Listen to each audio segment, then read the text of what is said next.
Hello and welcome to another episode of the Culture Nerd Podcast. This week, episode 17, we're actually going to be talking about something other than DC and Star Wars. We're going to talk about the Gundam show. On Sunday, Gundam The Witch from Mercury debuted its second episode of its second season, and this episode kind of shattered everything that people knew of this show going forward. It was a shocking twist of what Ariel, the Gundam Ariel, actually is, and how the suit connects to the little girl, Eri, from the episode Prologue that debuted before season 1. So obviously there's going to be some massive spoilers as we go into it and some massive revelations about this show as a whole. And on face value, this show is 100% not as kiddie and high schooly drama as a lot of people thought, because it immediately took a turn and got dark. So let's jump into it and we'll talk about Gundam.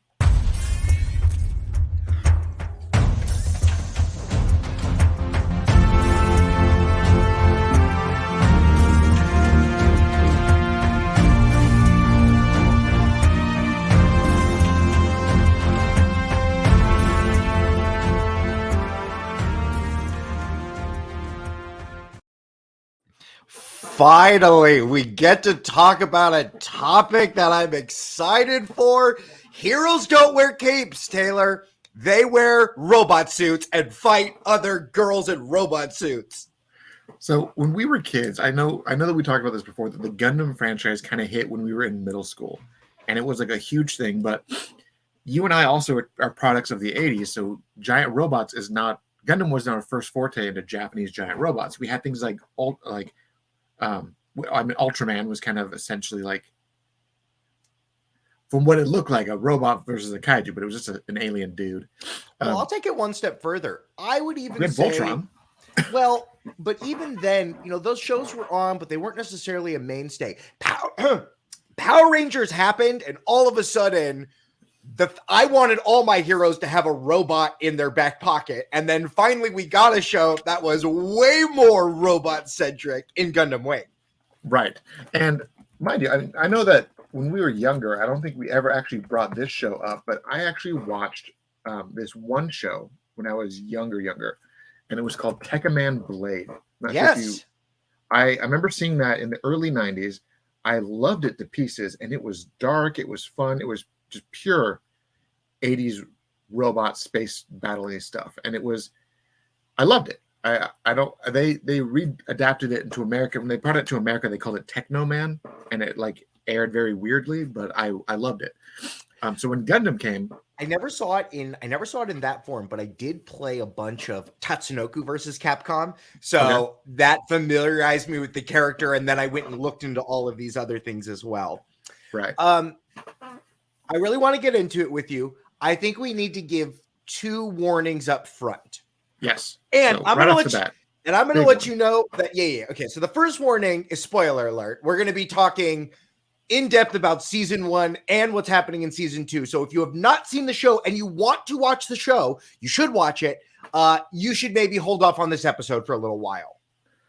Or if you're on the fence and you want to know why you should watch it, we will be going into all the details of what makes this show one of the most you need to watch this shows of this year. Now, the second warning I'm going to give is, if I was not an adult and fully cognizant of how crazy the world is, I might be ignorant to this, but specifically in this episode, even though we are in a science fiction world, we are going to talk about a school shooting, which was not a fun thing where there was safeties on and it was a fun time on the field. No. There was a school shooting of which the characters are all flabbergasted by.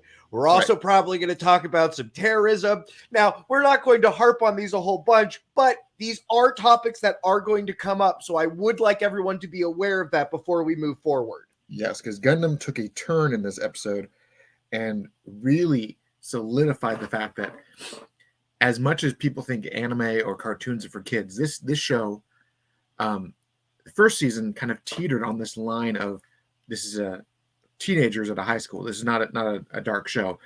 And then every couple episodes, they would do something crazy dark. And in this episode in particular, they took it way further and said, by the way, there's a chance that this show could be TVMA and Yeah, slam it. I think what's funny is I don't know how Japanese ratings work and if you can change a show midway, but I do feel that as our show progresses, we're going to get more into human manipulations and souls and non-soul bodies, and then also whatever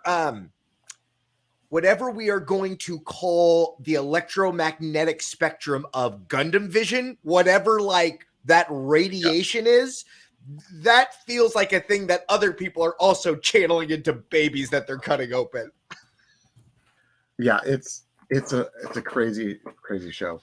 Okay, so this is the first time in a long time, less than 24 hours after something is aired, you have told me to see it. Like with Mandalorian or any of the other shows, you're like, yeah, get to it when you get to it. You told me I needed to watch this. Yep. Episode starts off, and I thought we were going to be all right. We're getting into it, everybody. So the episode starts off, and I thought it was going to be like everything else, but there's all these weird foreshadowing, like the girl being like, I'm going to win the duel, and then I'll make you my real sister. And it was like, oh, okay. Why are we talking about family all of a sudden? We see all of the different parts and kind of the status quo of the school, right? We see the other family. They have the new president. We have the young president. He's got to fight in the battle. We see the clone guy. Can we talk about what is going on with clone guy who got his face redone? Who is that guy? Right. So to kind of give some context, because Michael's jumping right into the deep end, Gundam The Witch from Mercury takes place in the far future, where in season 1 they established that Gundams as a technology were banned because this technology itself has a thing called a data storm, where the suit overpowers the user and eventually renders them brain dead and kills them.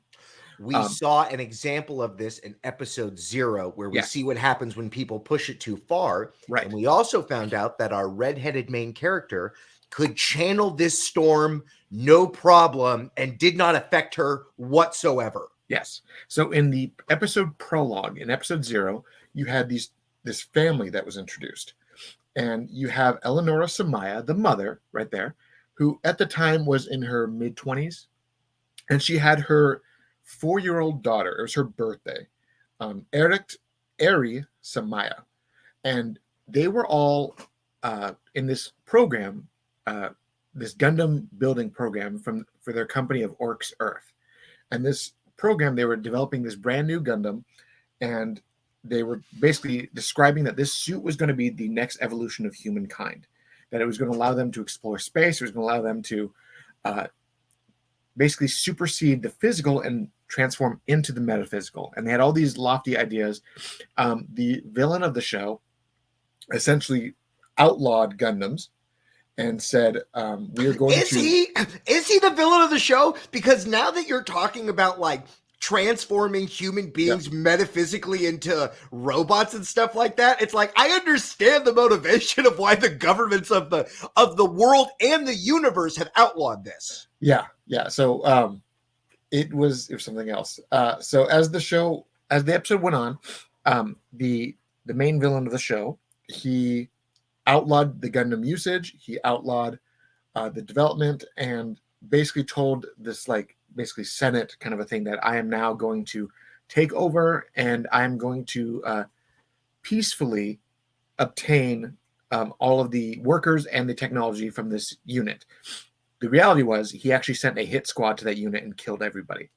A very violent sequence where they're basically being gunned down. And these two characters in particular, the mother and the daughter, they escape in the Gundam, and the father takes another suit. And like Michael said, the father takes that suit, pushes it too hard, and it kills him. The dad is singing happy birthday to the daughter he's never going to see again. Like as he's dying, they're singing happy birthday to her. Right. It is the foreshadowing that I should have known. I thought that was a one-off thing, and I think that was the show putting the bar and saying, no. The stakes are always at a 10, and then it drops the bar back down again. Yeah. And to everyone's surprise, Eri, this little girl, is able to control the Gundam, and not only control it, but she's able to weather the data storm like it doesn't exist. She is a 4-year-old girl who's able to push this suit to its maximum, and it doesn't affect her, it doesn't kill her. And in the show's terminology, she is labeled as a witch who's able to supersede the power of the data storm and to bend it to their will. Then the show jumps forward. Are there records of other witches at this point? Have we heard, like, they've used that term, but like we haven't seen any other witch people yet, correct? Right. The show has given illusion that other witches exist, but they're not really what they are, because as you see, everyone that has been classified as a witch dies one way or the other in the data storm. And that's kind of where the show is getting in this nitty-gritty gray area. So then jump into the show. Episode 1, you get introduced to Soletta Mercury and her new suit, the Ariel, right? And Soletta is who a lot of people beginning of the show thought was Aerie, just with a new name. Right? That's I also 100%. I thought it was, now they're in hiding. I didn't even think the mom was the same mom. You had to clear that up for me as well. I thought that this was all smoke and mirrors because they didn't want people to know that they actually got away.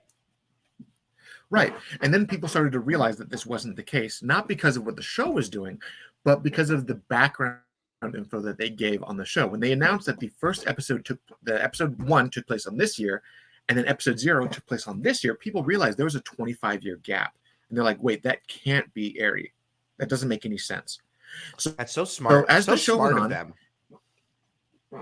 went on, they had these details, right? These little images where you have the suit basically, and all the preview info, all the preview images, you had the suit basically displayed as alive, right? Living in tandem with Soletta, right? And people were like, this is cool. This is cool. And to everyone seeing that picture for the first time, the red on the helmet and the cockpit that is glowing, that is supposed to be the electrical storm that overrides other people. Usually when we see that, that's them revving their machines to 1,000 RPMs. It's the most it can go. Right. And then another piece of concept art came out where people were like, okay, this is different, where they showed that the Ariel was then grown over, and then you had Aerie and Soletta separately together. This should have been the biggest giveaway of what the hell was happening for people. Right? Yeah, I remember seeing that suit in Vines very early on, and because it was part of the ending credits of the later half of season 1. They have not addressed any of this stuff yet. Right. So as this new episode came on, let's just kind of add some more to the characters. As Michael said, that there is the mother, who is now under a new name as Prospera Mercury, right? It is. And some of you at home are asking, why is this character wearing a helmet like this? That is because this is Gundam royalty, not a royal family, but every show there's somebody that wears some sort of dope ass helmet thing. She just happens to be the character wearing it this series. And ironically, when we saw this, we're like, oh, this is the main character's mom. She can't be the villain. But historically, every Gundam series, the character wearing the helmet is one of the villains. Well, are they? Sometimes they flip around. No, they're always the villain. And when they shed the helmet, they become a hero. Okay. That's how the show always goes. And I want to push back on what Taylor said earlier. He talked about how the villain of the show outlawed Gundams. I feel like there are 3 main branches in the high school, each of which is sponsored or part of a corporation. I think all the corporations are evil. I think the one corporation cloning that dude and killing him off is bad. The other one that rejected his son because he didn't win enough duels where he ripped the head off, they're all bad people. So you have the Bennett group, and the Bennett group is led by the president, the bad guy, Dealing Rembrandt. And you have 3 main branches, like you said. You have Jetric, Heavy Machinery, Grassley Defense Systems, and Peel Technologies. These are the main 3 houses, and these 3 houses are basically fighting for control over the Bennett group. Let's also give the one conceit of the show. How does one house secure themselves, and what is the prize if they secure themselves to the world government? So in the first episode, they established that this school is a school for training and technology development for mobile suits. And the students all have mobile suits. And it starts off with the Jetrick house basically pushing forward in their... The main character, the guy's name was Gule, and he was basically the house holder. And the holder was the winner of all the duels. And the holder had one key prize. Whoever was the house holder was engaged to Delling Rembrandt's daughter and heir to that family. So the idea... And up until season 2, this whole conceit, I thought this show was basically like a cleaner version of it's like a reverse harem show, right? Right. I thought we were going to see all these people go around and try to get this attention. That is still happening, but that is not where the show is on its trajectory right now. Right. So in the first episode, Soletta fights Gule, defeats him, and she becomes the groom to the daughter of Delling Rembrandt, Minorine.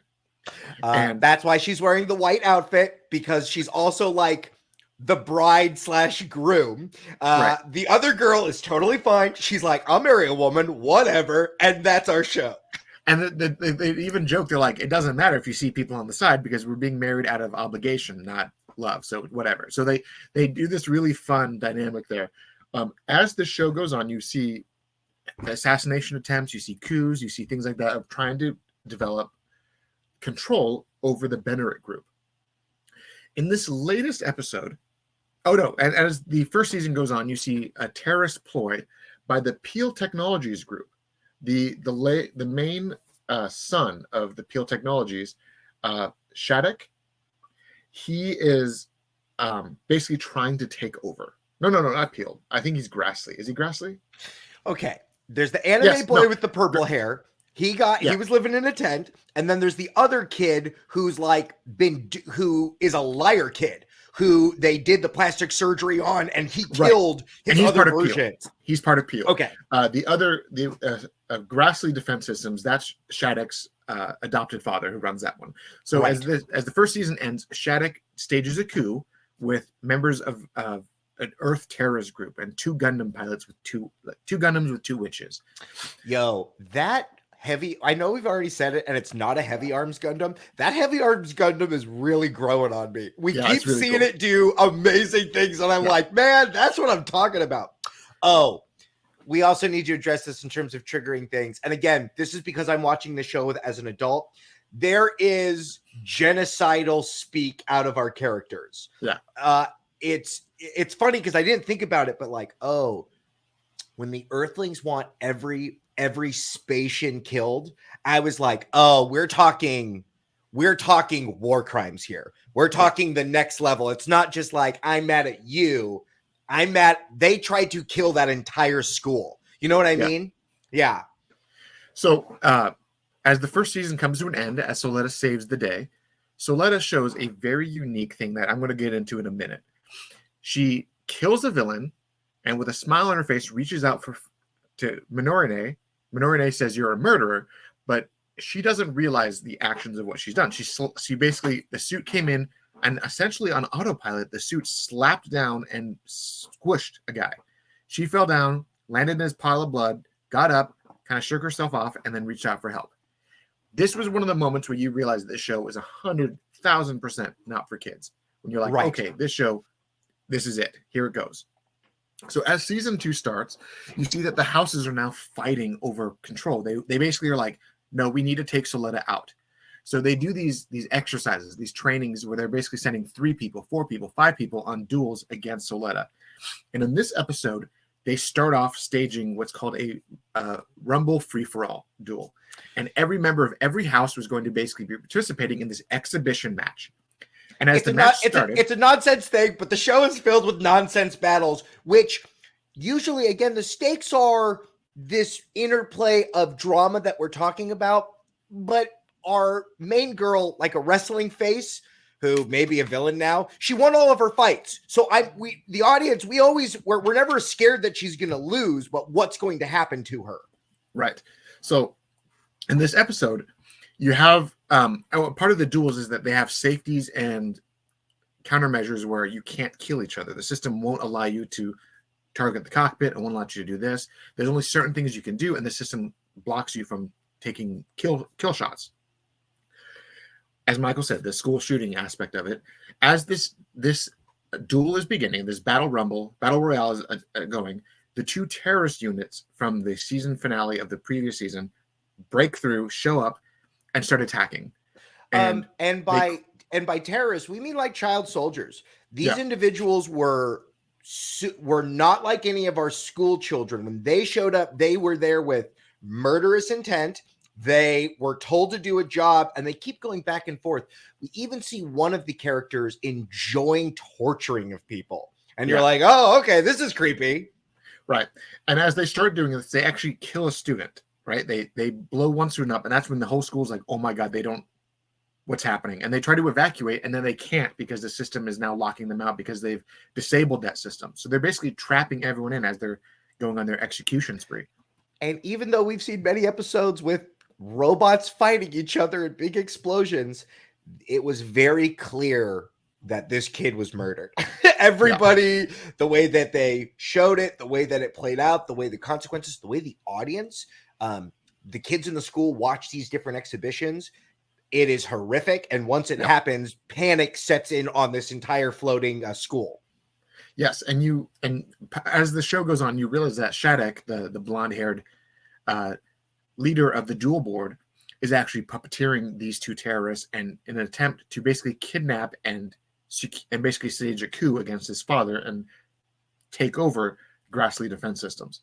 Right. So as this is going, Soletta gets in her Gundam. She starts fighting everybody. They take it outside being outer space. They start fighting, and the suit activates and goes full, like, basically power level over 9,000, right? Like, you have the ceiling of what the suit is capable of, and then it surpasses that.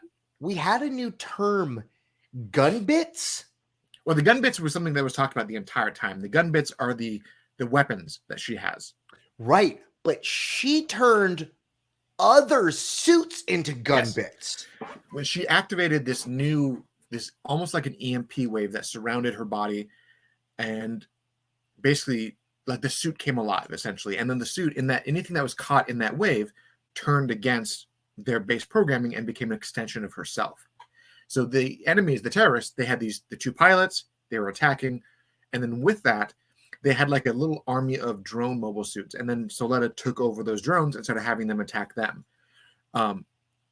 Then comes the big shocking revelation. So during this, Soletta is basically realizing what's happening, and this is kind of a weird moment when she's basically thinking back to all the actions, all the violence, and wondering why it wasn't clicking before for her. And this was something that I thought was pretty unique. Then it cuts back to a conversation between two characters, one of which being Prospera, and that was the big revelation, was that Prospera was talking to this lady, and she said, "Didn't you have two daughters?" And she's like, "Yes, I did." "So where's Ari? What happened to Ari?" And then she makes this revelation that Ariel, the suit, is Ari. Now, okay. You and me are our brains are going to another level. Do you think that this means that the soul of that baby is inside of the suit? Do you think that this is like Snowpiercer and she is inside the suit still? Or do you think it's a third option we haven't thought of yet? So, as I put on the little bottom, it was right in our faces. The way Ariel was spelled was Aerial. ERI, Airy. You just highlight the middle letters and it's Airy. It's not the normal way of spelling Ariel, but they did it purposely. Right. And this gave us a major Evangelion vibes right off the bat, because for people who've seen Evangelion, that other Japanese robot show, the suit itself that you can't pilot an Evangelion without the suit killing you because of essentially the suit overpowering the pilot. So what the main bad guy dad character did was that he basically trapped human souls, human consciousness into each of these suits so that it wouldn't kill the pilots. The mother of the main character being the soul that was trapped in his suit. And it's so good and so crazy. You gotta go watch it. There's the soul of one character is the soul of her own suit. There's a soul of another character's mom. It's It's just A an insane wild show. concept. And what's funny is we will refer to Evangelion as a big robot show, even though you could maybe argue what those entities are. In this case, though, it makes me wonder, do you think that there are other people that have trapped souls inside of these Gundams? I don't think so, because this is the only suit that the suit is not killing the pilot. And Right. as Prospera is explaining to the other character that Eri is taking the brunt of the data storm. By her existing in the suit, the data storm is being, Soletta is being shielded by Eri, and Eri is controlling the parts that would have killed Soletta. So it's a very unique, and it also now adds more context. If you watch the season over again, you see, I need to go talk to my big sister, Ariel. And she keeps referencing this suit as like her member of her family, her sister, her family. And she even talks to the suit, and the suit responds. We have not seen them communicate, though, in thought speak yet, right? We haven't seen them both in the same place communicating with each other. No, we have seen other things where in the first season, the first time this blue wave of energy came off of Ariel, there was another person in the wave. And you didn't see the person directly, but you saw that there was someone else in there. So you saw that hint at it. And then you saw multiple times where she's talking to Ariel, and you see like text come up on the behind her monitor, like it's responding to her, but nothing as direct as face-to-face speak. So the big revelation was the little 4-year-old girl from the very first Prologue episode. Some period over the last 25 years, she had died, and her mother put her soul into the suit. Her mother had taken her daughter and made a Gundam out of her. Yeah, and again, we're talking about Ava Vibes, which is a show that has a lot of has cloning. So it makes me wonder, is this the first time we've had one of these 10-year-old kids? Have other kids died in training? Are we going to find out that our main character is number 15? You know what I mean? Yeah. So now we're going to go into something. Those are all the facts. Those are all the details. Let's go into a new thing that I'm going to call theory time. Because okay. Yeah. Okay. We have ideas. All right. So first off, Gundam has done this shit before. Okay. Not directly as putting a soul in another suit, but they have done stuff like this that has been super weird. Case in point, we have one other character on the show by the name of Elan. And also Iron Blood Orphans was also playing with some of these ideas. Not in this way, but I can feel the breadcrumbs that led to this place. Yes. So the character of Elan was revealed very quickly as a pilot who knew what the Gundams were, and his suit, the Ferract, was a Gundam, right? But in the debut episode where they made that revelation that the Ferract was a Gundam, they also revealed that Elan is essentially dying from the data storms. And with that revelation, they also made some craziness where they basically told you that Elan wasn't Elan. Yeah, that Elan we just show, he dies. Yes. So in reality, Elan is a body double, maybe a clone or another thing. They established that there are other people that were taking on the face of Elan for different aspects of his personality. Some were more stoic, more enhanced, more solitary or tactician size. Some are more playful. And this is the first ding where me and Taylor were like, is this an Ava show? Because that's very similar to the character of Rey in Evangelion. So in this first battle, this Elan dies, or he doesn't die in the battle, he loses, and the data storm is basically destroying his body. So they dispose of him. It's a very holy crap, they just euthanized a child. They did that, and then they put in a new Elan into the school. And that was their way of getting around it. So they're basically genetically modifying people to make them more okay with the data storms. And that was how they're doing it. Right. So Pale Technologies is doing that, right? But in this episode, Prospera speaks to Minorine and tells her, I want you to take over this project that your father and I were working on.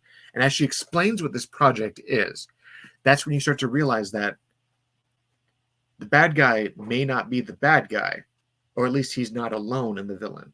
Right. And other shows have done this too. With Gundam 00, you had Tyria, this fella, and he was revealed to be what was called an innovator, which was a genetically modified perfect human. So you've had other shows where they do, okay, now we've got cloning, we've got this, we've got this, we've got this. child warfare, modifying children. Okay, I'm getting this.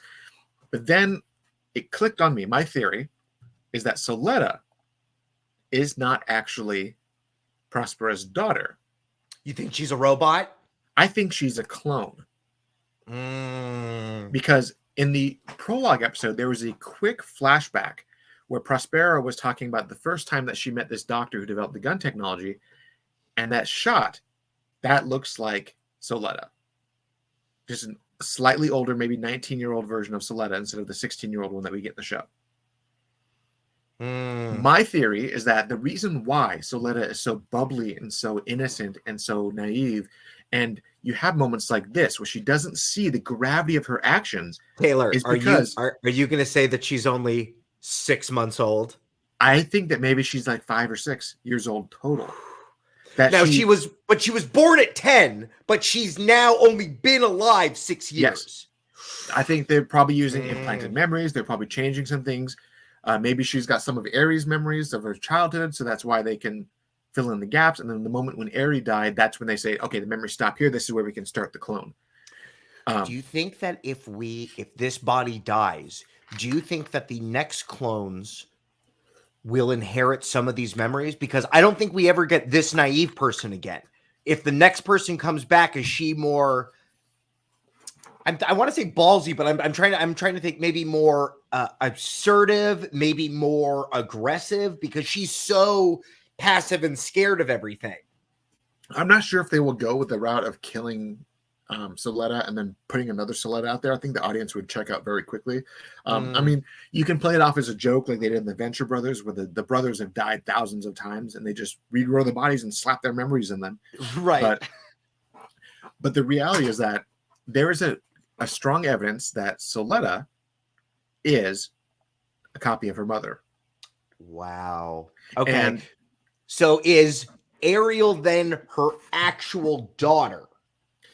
So my theory, after what happened in the last episode, I don't think for a second that Prospera killed her daughter and put her into her suit. What I think probably happened is what kind of happens in other shows and even in Evangelion. So Aerie was maybe 15, 16 years old. She was doing experiments with the Gundams. The data storm began, and instead of overcoming it like she did, she succumbed to it and was sucked into it. And almost like an Evangelion style thing, the suit landed and there was nobody in the suit. That's what I'm thinking happened. Do you think it took 20 years and that's why we saw the Gundam covered in grass? It took 20 years to get another clone to like grow the next one that was our main character, Soletta? I don't think so. I think what ended up happening was that so when you lose Aerie and then you spend a couple years trying to figure out what the hell happened, they probably already had this project where they were building a new one. One other thing that I thought was very interesting was a lot of people were wondering what the hell happened with the original Gundam. And we all kind of saw that the original Gundam, which was, I'm just going to, I got the kit right here. I'm just going to pull up the image for you. The original Gundam was the Gundam Elfrith, right? And that was the original Gundam that Aerie was piloting. But in this entire show, we're seeing her use Ariel, which they look similar, but not the same. Not the same. So the idea is that did Aerie die in the Elfrith, and then they basically dismantled it and built the Ariel out of it? That's possible. Or is the Ariel the mutation of the suit once her soul entered into it? That's another possibility, because Gundam itself has always dealt with these weird transformations of the suit when the suit truly interfaces with the pilot. So essentially that's possible. And also that is the thesis of the original Gundam show, that space is making mankind evolve into more psychic beings. Yes, the new types. And that was something in the original show and that carried on through the later spin-offs. And the same concept was adapted in different ways in each of the standalone shows, but it's been a very interesting take on how this show is going. But my own ongoing theory is that Aerie herself was effectively what this show calls a new type, aka a witch. And something happening in her early years that led to her becoming part of her suit. And then that suit needed a pilot, and Soletta came came out of the woodwork. Okay. So if this is where your brain's at. That's where my brain's at. Okay. Soletta has told Minorie that she wants to be with her forever and take care of her. I wonder if Soletta dies in a suit, could her essence go into another suit? Could you have that transfer to protect her, where she loses her body, but now she gets to be a Gundam? Do you think they would do that? I mean, I think a Maybe. lot of people. I don't think that they would kill Soletta at any point in the show other than the finale. And so now that we're going down this vibe, we're gonna have an episode where Soletta gets trapped inside of the suit for an entire episode, and they don't know where she is. Full on Evangelion. Full on. I also wonder if we would ever see a soul swap where we see the being of the Gundam go inside her body and she goes in the Gundam for a little bit. And maybe then Ariel has no problem doing the dirty work, has no problem doing the things that need to get done and then going back. Right. So, I mean, they have a data storm incident and Eri possesses the body of Soletta and Soletta is now in the suit. Eri, probably being older, could handle some of this stuff. I also wonder, there's so many kids that we're following right now. The kids made a corporation, which then they're funding these Gundam technologies, which then won a bidding war to then work with the partner company. It was a full C storyline. I wonder if any of those kids have the ability to weather these storms, and we don't know it yet. Because I'm wondering how we build this up, because right now, our main character, nobody can beat her. Right. There is a status quo in this show that they've established, and they're also establishing with each new episode that the status quo is being challenged by new revelations of these characters.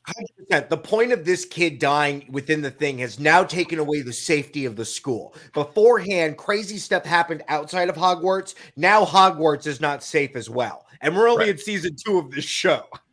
Right.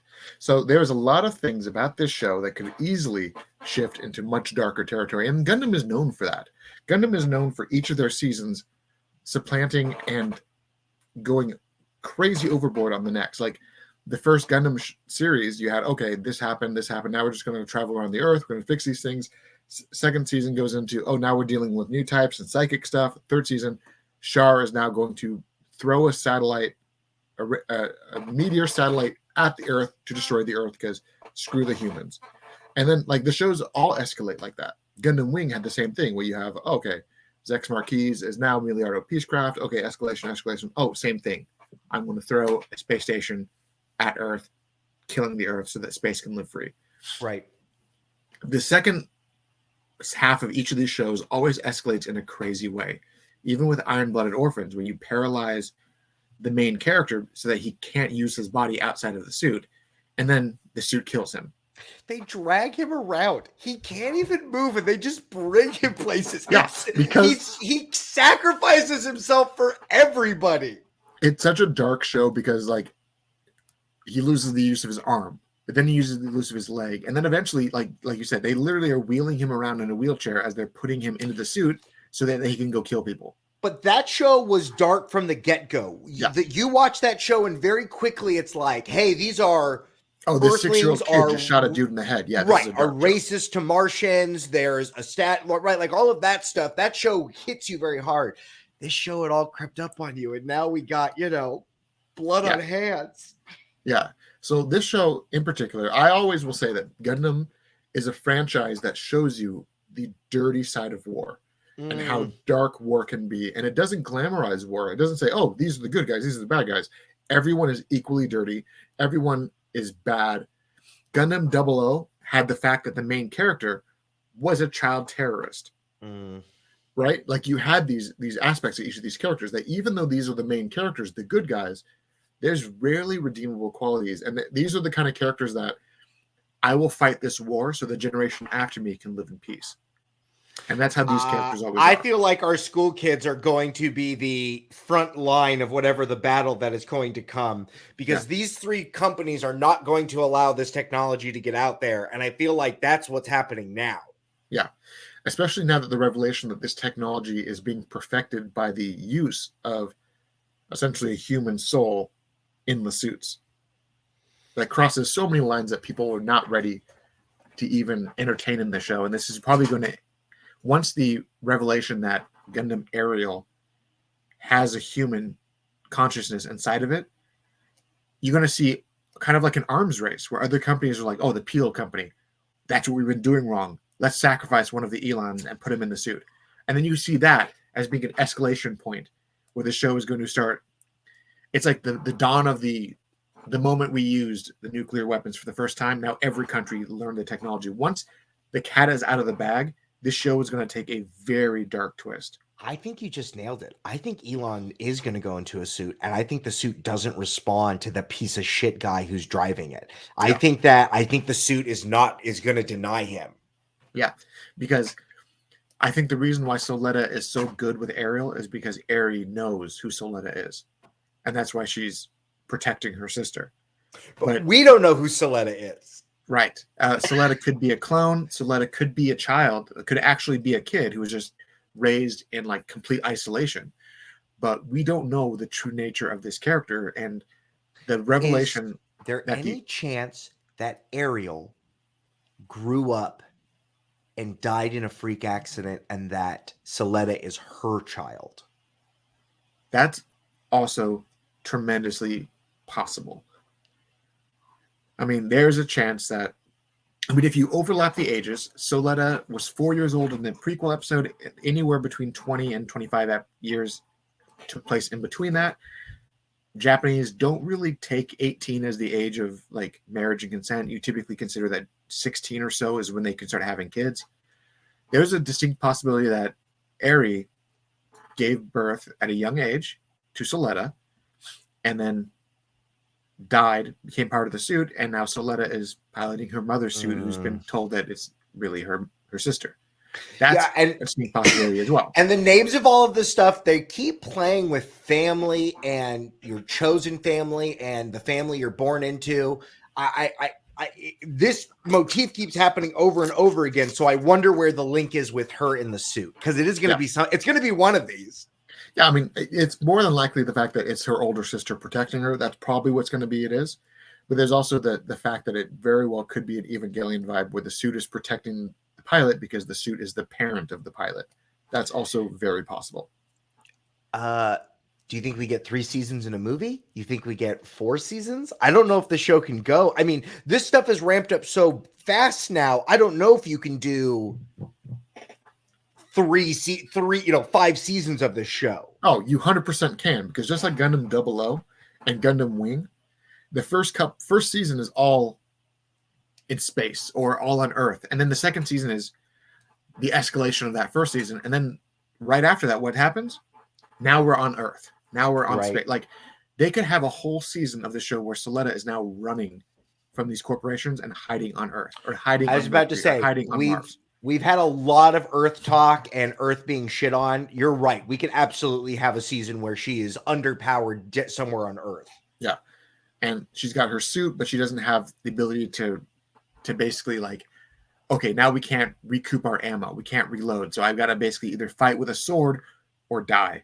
Right. So like, you could easily make a season out of that, or at least half of a season.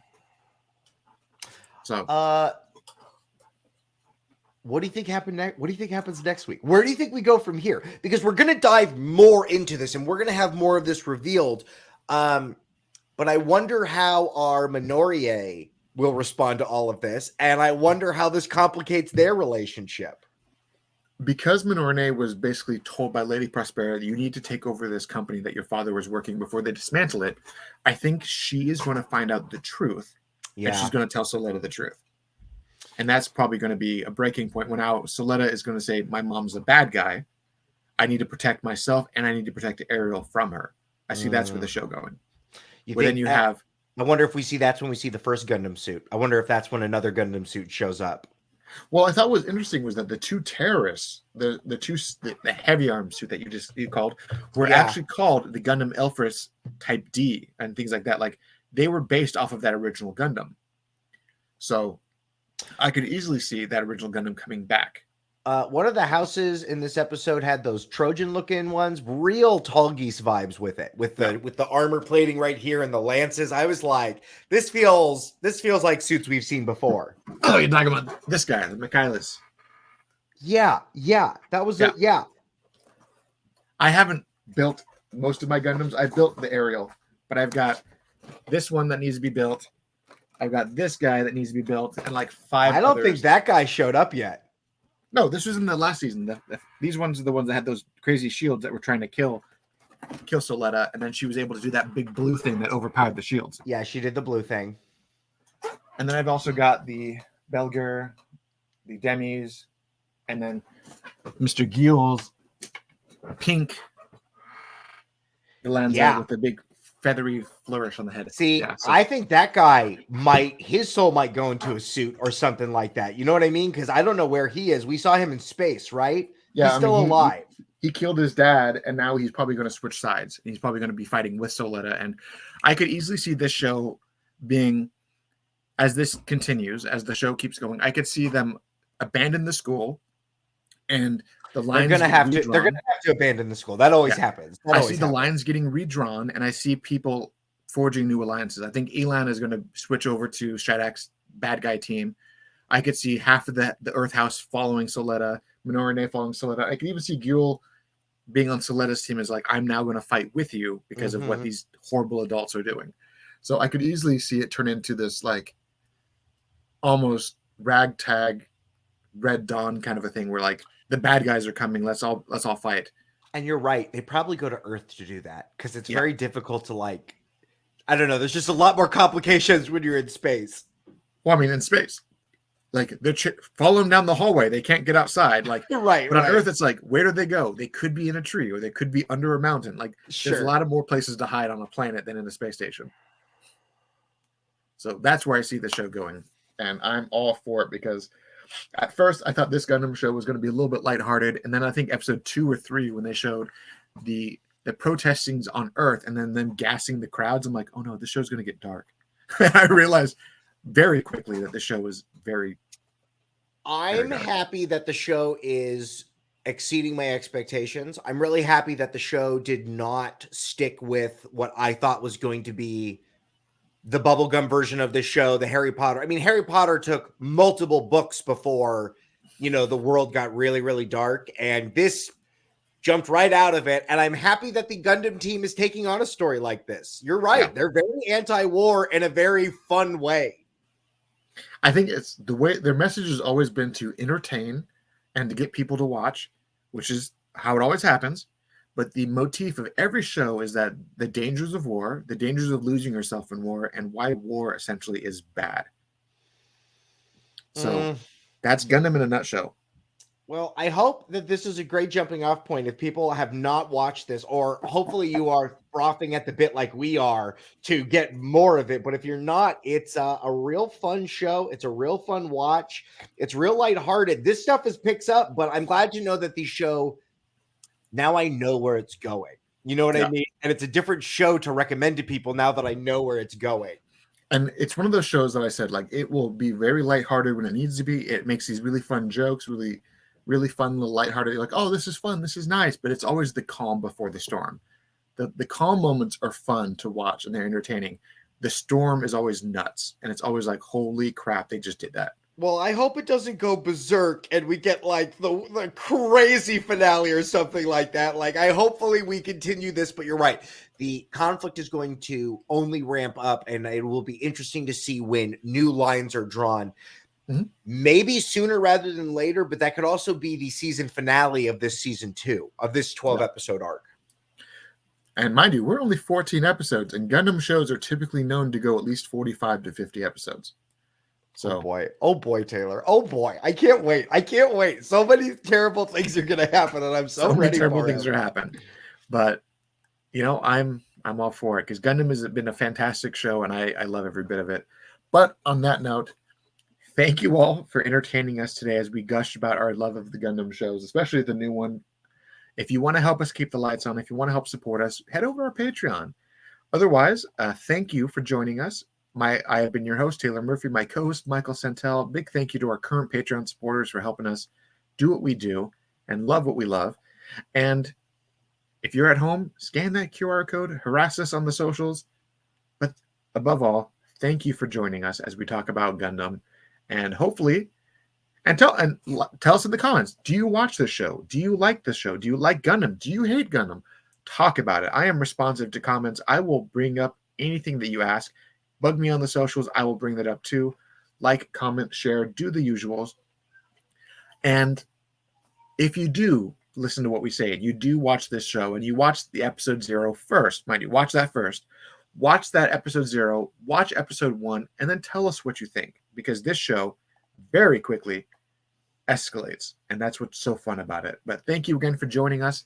Have yourself a great rest of your day, and we will see you all next time. Bye, everyone.